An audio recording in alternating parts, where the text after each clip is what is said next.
Maharashtra Urdu conference में आज जो ग्रुप डिस्कशन हुए उसके ताल्लुक से मैं अपने ख्यालात आपके सामने रखने वाला हूं। जो सब्जेक्ट्स यहाँ पर डिस्कस किए गए वो काफ़ी अहम थे, उन पर अलग अलग से डिस्कशंस हो सकते हैं।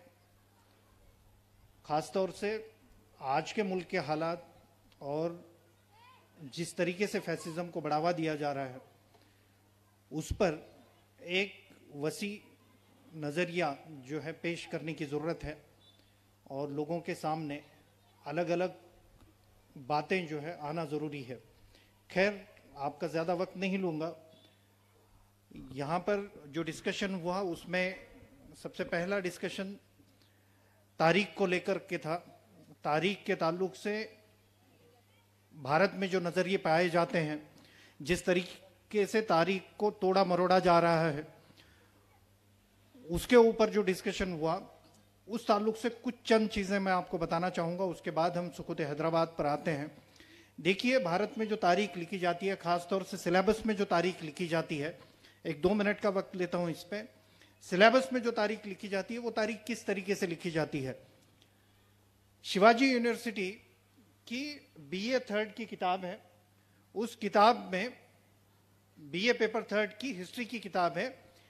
हिस्ट्री की किताब का इंडेक्स मैं आपके सामने रखता हूं। आपके बच्चे देखिए क्या पढ़कर आपके घर को लौट रहे हैं, किस ज़हनियत को यूनिवर्सिटी से लेकर के आपके घर को आ रहे हैं।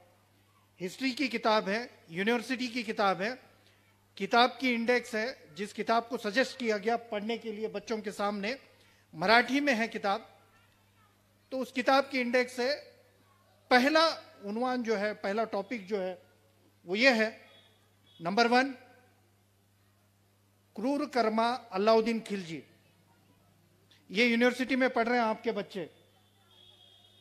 बाइल्या गयासुद्दीन बलबन, बाइल्या यानी हिजड़ा, गयासुद्दीन बलबन के ताल्लुक से ये कहा जा रहा है। तीसरा टॉपिक है इस्लामी कामुक्तेद भरडली गलीली रजिया सुल्तान। ये यूनिवर्सिटी में पढ़ाया जा रहा है। इस्लामी कामुक्ता यानी इस्लामी सेक्सुअलिटी का जुल्म सहने वाली रजिया सुल्तान। इस तरीके के टॉपिक यूनिवर्सिटी में डिस्कस किए जा रहे हैं। ये कोई आम बात नहीं है। और ये सिर्फ यूनिवर्सिटी के सिलेबस में डिस्कस नहीं होता है। पूना यूनिवर्सिटी ने पॉलिटिकल, ये तो हिस्ट्री की बात हो गई, पूना यूनिवर्सिटी ने पॉलिटिकल साइंस का एक पेपर निकाला। वो पेपर कोविड के पीरियड में ऑनलाइन निकाला गया था। पॉलिटिकल साइंस के पेपर में क्वेश्चन दिया गया, हालांकि कोई ताल्लुक नहीं था उस क्वेश्चन का और सिलेबस का। वो क्वेश्चन था पॉलिटिकल साइंस का, पूना यूनिवर्सिटी का, जिसमें यह कहा गया था कि जिहाद किस टाइप का दहशतगर्दी का प्रकार है। जिहाद किस टाइप का दहशतगर्दी का राजकीय विचार है। और ऑप्शन दिए गए थे मोहम्मदन जिहाद, इस्लामिक जिहाद, कट्टरतावादी जिहाद, वहाबी जिहाद। ये न्यूज फ्लैश हुई पुढ़ारी नाम के अखबार में, लोकमत में। मुसलमानों ने इस पर कोई ऑब्जेक्शन नहीं लिया सिवाय दलितों के। दलित ऑर्गेनाइजेशंस ने यह कहा जाकर के वाइस चांसलर से, आप हमारे बच्चों को नफरत का पाठ पढ़ा रहे हैं जिसकी वजह से हमारे बच्चों का मुस्तकबिल खतरे में आ सकता है। उसके बाद यूनिवर्सिटी ने माफी मांगी और वो क्वेश्चन को क्वेश्चन पेपर से हटाया। ये यूनिवर्सिटी में हुआ है। ये हुआ अक्सरियत की यूनिवर्सिटी में। आपके ताल्लुक से क्या हो रहा है? अब आपकी जो यूनिवर्सिटीज हैं उसके ताल्लुक से क्या होता है। देखिए, इस्लामोफोबिया भले ही आज वर्ड कॉइन किया गया है, मगर इस्लामोफोबिया के ताल्लुक से जो तैयारियां हुई है वो 1947 से हुई हैं। मुस्लिम द्वेष नाम का जो वर्ड इस्तेमाल होता है मराठी के अंदर, उसकी जो तैयारियां हैं वो 1947 या उससे पहले भी की गई हैं। आप तिलक की किताब उठाकर देखिए, सावरकर की किताब उठाकर देखिए, नफरत के अलावा इन लोगों की किताबों में कुछ नहीं मिलेगा। अब आते हैं 1947 के बाद आपकी यूनिवर्सिटियों के साथ में क्या हुआ है। अक्सरियत की यूनिवर्सिटी में आपके साथ में क्या होता है, आपके ताल्लुक से क्या लिखा जाता है, ये तो हमने समझ लिया। अब आपकी यूनिवर्सिटियां जो हैं, जैसे अलीगढ़ मुस्लिम यूनिवर्सिटी है, उस्मानिया यूनिवर्सिटी कुछ जमाने पहले जो है, कुछ साल पहले जो है, हमारे आबा व अजदाद ने खून से खड़ी की थी, हमारे मेहनत से खड़ी की थी। दारुल तर्जुमान, याफई साहब यहां पर मौजूद हैं, शायद जानते होंगे। दारुल तर्जुमा नाम का एक इतना बड़ा सेंटर, हमारा तहजीबी सेंटर उस्मानिया यूनिवर्सिटी में था, उसको सबसे पहले निशाना बनाया गया दारुल तर्जुमा को। दारुल तर्जुमा के ताल्लुक से पंडित नेहरू ने लिखा है कि दारुल तर्जुमा एक ऐसा सेंटर है जिसके जरिए ऐसी किताबें ट्रांसलेट की गई हैं जो आने वाली नस्ल को और आने वाले भारत को एक नजरिया दे सकती हैं। खास तौर से दारुल तर्जुमा के ताल्लुक से मिडल ईस्ट में काफी ज्यादा जो है अट्रैक्शन है, तो दारुल तर्जुमा को खत्म नहीं करना चाहिए। इसके बावजूद 1950 के बाद सरदार वल्लभ भाई पटेल ने पुराना लकड़ी पुल के ऊपर से टैंक लगा करके दारुल तर्जुमा की इमारत को तहस नहस किया और उसको मुर्दाघर बनाया। यह उस्मानिया यूनिवर्सिटी के साथ में हुआ। उस्मानिया यूनिवर्सिटी का नाम बदला गया, पहले इसका नाम जामिया उस्मानिया हुआ करता था, बाद में इसको उस्मानिया विश्वविद्यालय कर दिया गया। इसका जो लोगो था उस्मानिया यूनिवर्सिटी का, इस लोगो में था इकरा फी रब्बी बिस्मी खलकल लजी। 4-5 साल पहले उसके लोगो को तब्दील कर दिया गया और उसकी जगह लिखा गया तमसो मा ज्योतिर्गमय। यह आपके यूनिवर्सिटीज के साथ में हो रहा है। अब आते हैं अलीगढ़ मुस्लिम यूनिवर्सिटी के साथ क्या हो रहा है वो देखते हैं। अलीगढ़ मुस्लिम यूनिवर्सिटी के ताल्लुक से चंद अफवाहें जो है मुसलसल फैलाई जा रही हैं। पहली अफवाह फैलाई गई 1964 में और यह कहा गया कि अलीगढ़ मुस्लिम यूनिवर्सिटी में मुस्लिम स्टूडेंट्स ने कई नॉन मुस्लिम स्टूडेंट की हत्या की है। इसकी वजह से तकरीबन 9 मुस्लिम स्टूडेंट मारे गए हैं, नॉन मुस्लिम स्टूडेंट मारे गए हैं, जिनमें हिंदुओं की तादाद ज्यादा है। यह अफवाह फैलने के बाद 10,000 से ज्यादा नॉन मुस्लिम अवाम जो है अलीगढ़ मुस्लिम यूनिवर्सिटी में घुसती है, तोड़फोड़ करती है। पूरे शहर में कर्फ्यू लगाया जाता है, 50 मुस्लिम स्टूडेंट को उठाकर अंदर डाला जाता है। फिर कमीशन बैठता है, कमीशन की 1 साल के बाद रिपोर्ट आती है। रिपोर्ट में कहा जाता है कि जिन 9 नॉन मुस्लिम स्टूडेंट को मारा गया, ऐसा कहा गया है, यह अफवाह फैलाई गई। यह अफवाह बिल्कुल झूठ है, इसमें कोई सच्चाई नहीं है। जबकि यह साबित होता है कि 9 non Muslim student Aligarh university में नहीं मारे गए, उसके बावजूद जिन 50 मुस्लिम स्टूडेंट को अरेस्ट किया गया था उनके ऊपर के मुकदमे पीछे नहीं लिए जाते हैं। अब इसके बाद और आगे क्या होता है देखिए। एक पाकिस्तानी हाई कमीशन का ऑफिसर जो अलीगढ़ मुस्लिम यूनिवर्सिटी में पढ़ चुका है, वो क्या करता है, वो इंडिया आने के बाद अलीगढ़ मुस्लिम यूनिवर्सिटी को विजिट करता है अपनी पुरानी यादों के लिए। जैसे ही वो विजिट करके वापस जाता है तो उत्तर प्रदेश की असेंबली में यादव नाम के एक शख्स खड़े होते हैं जो एमएलए हैं, और वो ये कहते हैं कि अलीगढ़ मुस्लिम यूनिवर्सिटी में बच्चों को बॉम्ब बनाने का ट्रेनिंग दिया जा रहा है। ये कब की बात है? 1970 की। आप पर दहशतगर्दी का इल्जाम अब नहीं लग रहा है, 1970 की बात बता रहा हूं।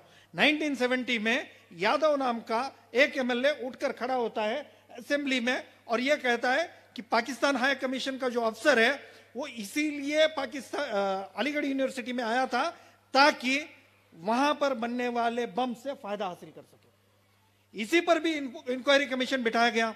बात झूठ निकली, उसके बावजूद उस यादव नाम के शख्स ने माफी नहीं मांगी और इस झूठे दावे को असेंबली के रिकॉर्ड से हटाया नहीं गया।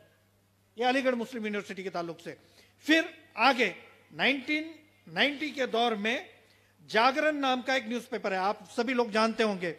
जागरण न्यूज़पेपर में फ्रंट पेज के ऊपर हेडलाइन पब्लिश हुई कि अलीगढ़ मुस्लिम यूनिवर्सिटी के मेडिकल कॉलेज में 70 नॉन मुस्लिम को जहर देके मारा गया। यह मामूली आंकड़ा नहीं है, 70 नॉन मुस्लिम को जहर देके मारा गया अलीगढ़ मुस्लिम यूनिवर्सिटी में। कौन लिखता है? जागरण न्यूज़पेपर लिखता है। कब लिखता है? 1990 में। और जागरण न्यूज़पेपर की न्यूज जैसे ही पब्लिश होती है, जागरण तो पता है इंडिया का नंबर 1 न्यूज़पेपर है आज का। जागरण जैसे ही ये न्यूज पब्लिश करता है, दूसरे दिन सुबह मेरठ, फिरोजाबाद, अलीगढ़, आगरा ऐसे तकरीबन 10 शहरों में दंगे भड़कते हैं और तकरीबन 300 से ज्यादा मुसलमान मारे जाते हैं। इसके बाद फिर कमीशन बैठता है हेल्थ डिपार्टमेंट की तरफ से, उत्तर प्रदेश हेल्थ डिपार्टमेंट की तरफ से इंक्वायरी कमीशन बैठता है। इंक्वायरी कमीशन इंक्वायरी करता है और रिपोर्ट पब्लिश करता है और कहता है कि अलीगढ़ मुस्लिम यूनिवर्सिटी के हॉस्पिटल में कोई मरीज जहर देकर मारा नहीं गया। उसके बावजूद जो सैकड़ों मुसलमान दंगे में मारे गए, उनका क्या? अब ये रिपोर्ट आई, रिपोर्ट आने के बाद जागरण न्यूज़पेपर के साथ में क्या बर्ताव हुआ? जिस जागरण न्यूज़पेपर ने ये झूठ फैलाया था कि अलीगढ़ मुस्लिम यूनिवर्सिटी के अंदर तकरीबन 70 हिंदुओं को जहर देके मारा, उस न्यूज का झूठ साबित होने के बाद जागरण के साथ में क्या हुआ? जागरण न्यूज़पेपर के खिलाफ में all India Muslim personal law board में आज काम करने वाले कई लोगों ने और उस वक्त के अलीगढ़ और यूपी के कई मुस्लिम सोशल वर्कर्स ने कंप्लेंट की जागरण न्यूज़पेपर के खिलाफ में न्यूज़पेपर अथॉरिटी ऑफ इंडिया को। जैसे ही ये कंप्लेंट गई तो वापस एक कमेटी बिठाई गई जागरण न्यूज़पेपर की इंक्वायरी करने के लिए। तकरीबन 2 साल इंक्वायरी चली। जैसे ही इंक्वायरी खत्म हुई, बहुत बड़ी कार्रवाई ली गई newspaper of authority of India की तरफ से जागरण न्यूज़पेपर के खिलाफ। क्या कार्रवाई थी?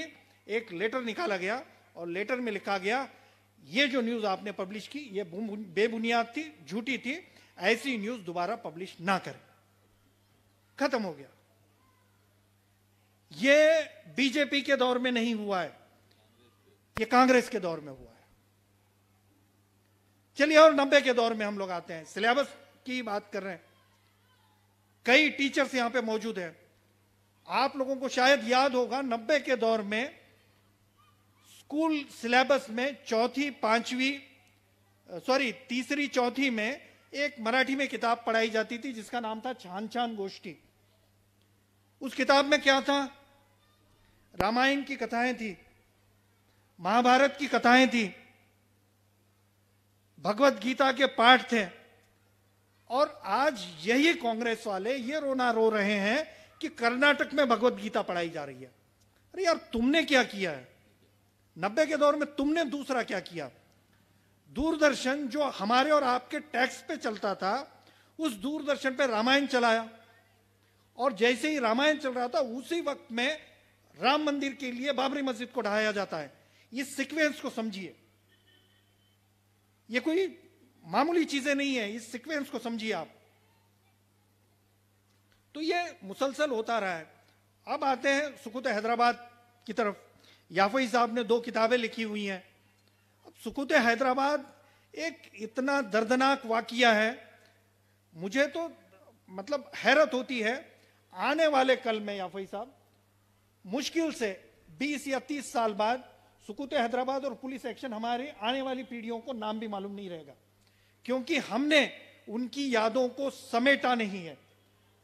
उन शोहदाओं को हम लोग भूल गए हैं जो इन दरिंदों की वजह से मारे गए। ब्रिटिश पार्लियामेंट का आंकड़ा 3.5 लाख मुसलमानों का है। सुंदरलाल कमीशन का आंकड़ा 40 से 50 हजार मुसलमानों का है। तामीर मिल्लत का आंकड़ा तकरीबन 1.5 लाख का है।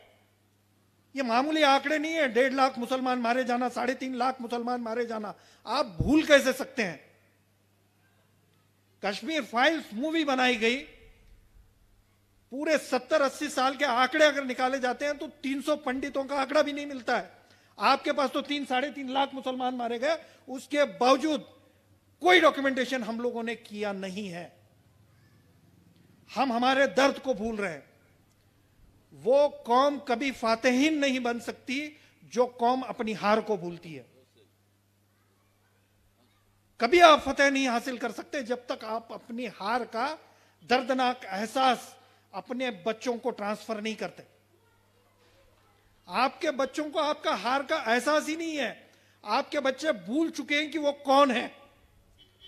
मैं जब भी सीए एनआरसी के आंदोलन में जाता था, शाहीन बाग में गया, तो मैंने तायीद की इस बात की कि मोदी और अमित शाह ने बहुत अच्छा काम किया है। उन्होंने ये सवाल किया आपसे कि आप कौन हैं। आप भूल चुके हैं सर सैयद आपके कौन थे। आप भूल चुके हैं शिबली नोमानी से आपका क्या नाता था। आप भूल चुके हैं इकबाल को, आप भूल चुके हैं जियाउद्दीन बर्नी को, आप भूल चुके हैं शम्स सिराजुद्दीन आकिफ को। उठाइए इन बच्चों को, पूछिए शम्स सिराजुद्दीन आकिफ कौन था, ये बच्चे खामोश रहेंगे। जियाउद्दीन बर्नी के ताल्लुक से पूछिए, इन बच्चों के जुबान पर खामोशी होगी, इन बच्चों के चेहरे पर मायूसी होगी। निजामुद्दीन औलिया के ताल्लुक से पूछिए, भूल चुके हैं आप अपने आबा व अजदाद को। आप अपनी तारीख को भूल चुके हैं। जो कौम अपनी तारीख को भूल चुकी है वो कौम अपना मुस्तकबिल नहीं संवार सकती है।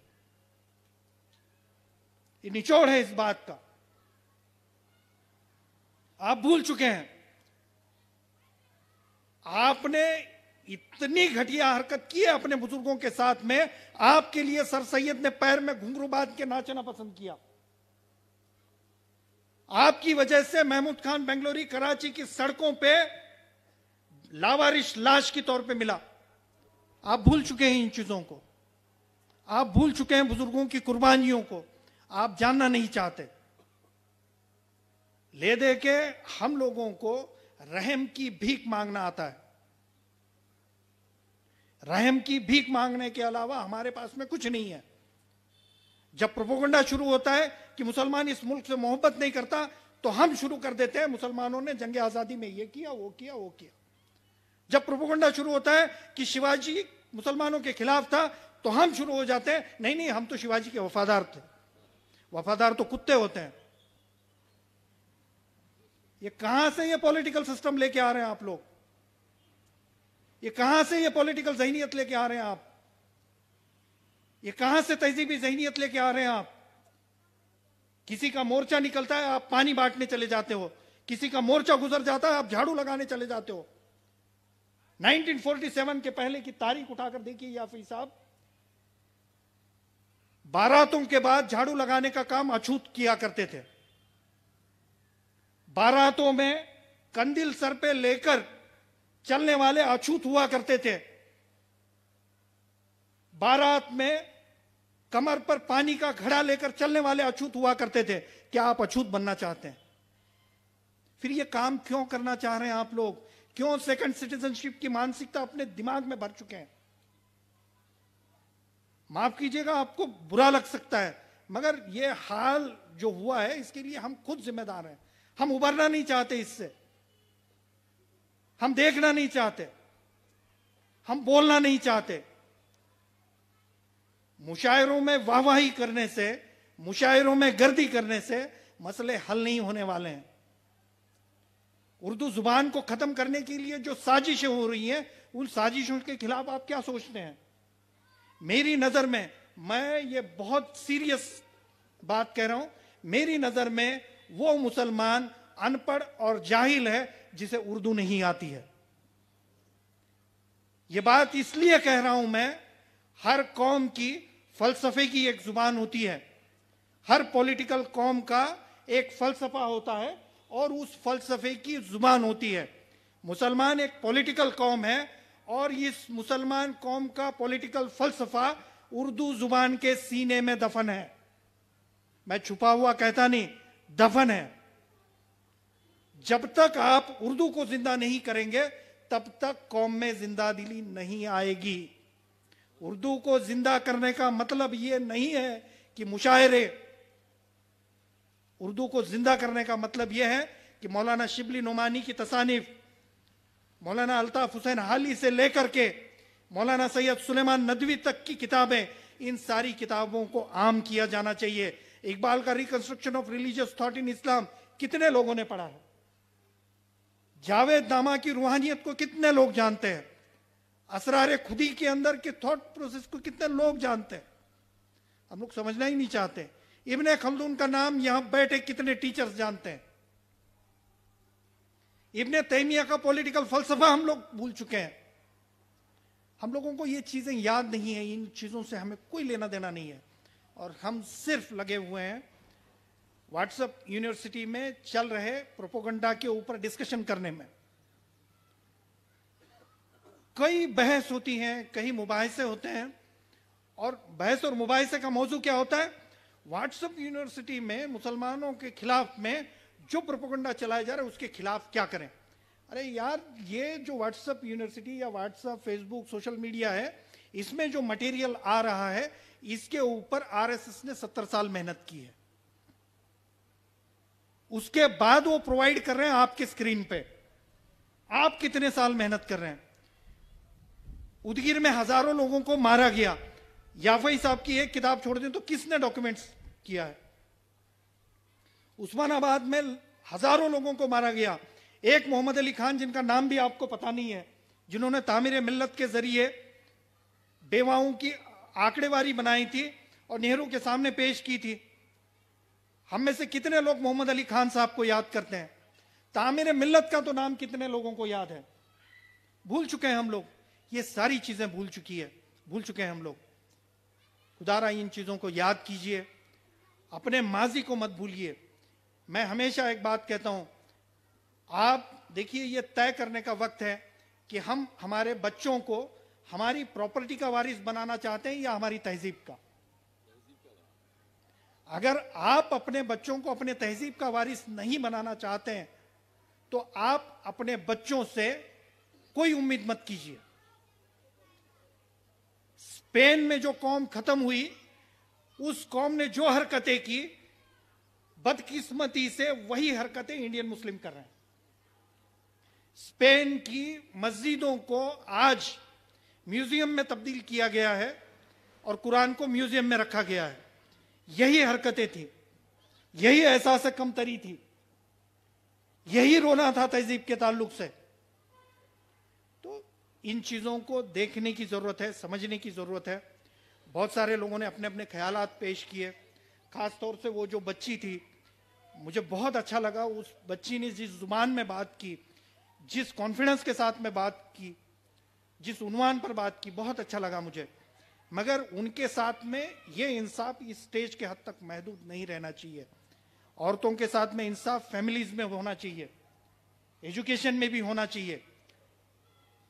लड़कियों को उर्दू स्कूल और लड़के को इंग्लिश मीडियम स्कूल, ऐसा नहीं हो सकता। ये समाजी इंसाफ नहीं है, ये जेंडर इक्वलिटी नहीं है। आप अगर इन बच्चियों पे फख्र करना चाहते हैं तो इन बच्चियों से एक जहती का रवैया भी इख्तियार कीजिए। रही बात एनवायरनमेंट की, सर ने बताई, तो उनमें दो हदीसें मैं बताता हूं, सॉरी एक हदीस और एक हजरत अबू बकर रज़ी अल्लाह अन्हु का एक वाकिया है, एक ऑर्डर है। आप सल्लल्लाहु अलैहि वसल्लम ने मदीना हिजरत करने के बाद में, मदीना से पहले एक एरिया हुआ करता था जहां पे घनी झाड़ी थी। तो आप सल्लल्लाहु अलैहि वसल्लम ने ऑर्डर निकाला था कि ये जो झाड़ी है, ये जो जंगल है, ये रिजर्व जंगल है, यहां पर कोई भी चरवाहा नहीं जाएगा, कोई लकड़ी तोड़ने वाला नहीं जाएगा, और जो भी यहाँ के पेड़ काटेगा उसको पनिशमेंट की जाएगी, और जो यहाँ के जानवरों का शिकार करेगा उसको पनिशमेंट की जाएगी। ये आप सल्लल्लाहु अलैहि वसल्लम का ऑर्डर था। इसके बाद हजरत अबू बकर का एक ऑर्डर है जिसमें हजरत अबू बकर कहते हैं कि हरे पेड़ों को काटो मत, उन पेड़ों को बिल्कुल मत काटो जिस पर फल लगे हुए हैं, जो छांव देते हैं। आपको जलाने के लिए लकड़ी अगर चाहिए तो उन्हीं पेड़ों का इस्तेमाल करो जो नाकाम हो चुके हैं। तो ऐसी भी कई हदीसें हैं। इस्लाम एक पॉलिटिकल फिलॉसफी है, एक पॉलिटिकल आइडियोलॉजी है, इसको उसी नजरिए से देखिए। और उर्दू इस्लाम के पॉलिटिकल फलसफे की जुबान है और इस्लाम का पॉलिटिकल फलसफा इसके सीने में दफन है। इसको खोलकर देखने की जरूरत है, वरना उर्दू की कब्र के साथ आपकी कौम की कब्र भी उसके बाजू में बनेगी। शुक्रिया।